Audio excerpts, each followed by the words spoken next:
Hi everyone, Jodie Hill here. I am the founder and managing director of Thrive Law, and I've been asked to do some videos about I'm really open about my anxiety. So I just wanted to do a little video today about what anxiety is.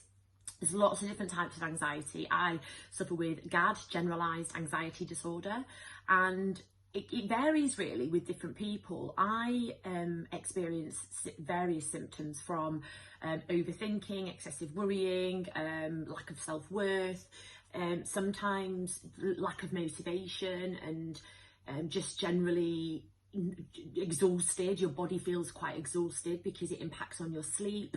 It can impact on your ability to communicate. Sometimes I don't want to see people and I want to just hide away, and then other times I'm really extrovert and want to be around people. So it can be quite confusing for people because they're like, oh, you seem really confident, how do you have anxiety? So yeah, I thought it'd be helpful if I talk about some of those symptoms and also about the other physical symptoms. So things like panic attacks, so you get an overwhelming sense of fear, you can't breathe, your hands are sweating, I do this with my hands, I bite my nails, which is gross, and I'm working really hard on that, but since COVID, the nails have gone.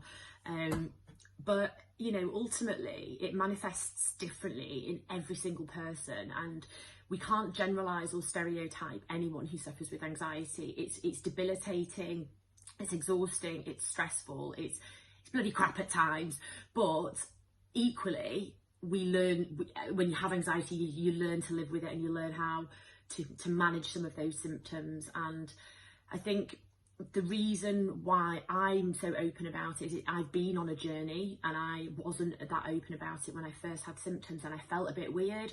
I felt like I was going crazy, and I want people to know that if you're feeling those symptoms, you're not alone. Like, we all have symptoms of anxiety in different ways. If you suffer from GAD or social anxiety or OCD, there's so many different types of anxiety, and it manifests in different ways. No one is worse or better than the other, and your recovery time is again, it's completely what is right for you.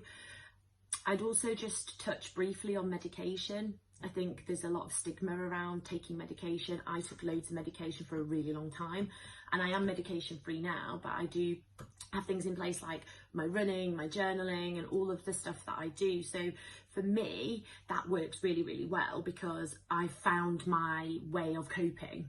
I still have panic attacks, I still have bad days, I still have days where I can't get up. So, you know, even though I'm medication free, I still have symptoms occasionally. And I think the thing is that we just really need to acknowledge right now is it's bloody hard, and we are all feeling the pressures, whether you have a mental health problem or not. But people with anxiety right now will be feeling it pretty hard because we don't like uncertainty. We don't like not knowing what's happening, and that's part of the cycle in the brain, is that you're always trying to fill in the what ifs and fill in the story yourself, and your brain just does it without you thinking, and that's what causes the catastrophization in your mind. So it's really difficult for people at the moment with all of this uncertainty. But my message is, you're not alone. It is only temporary. We will get out of this. It's a wave.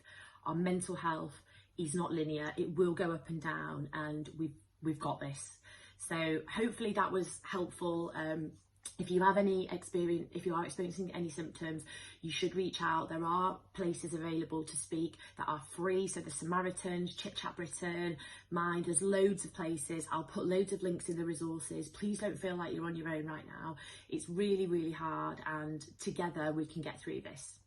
Thank you.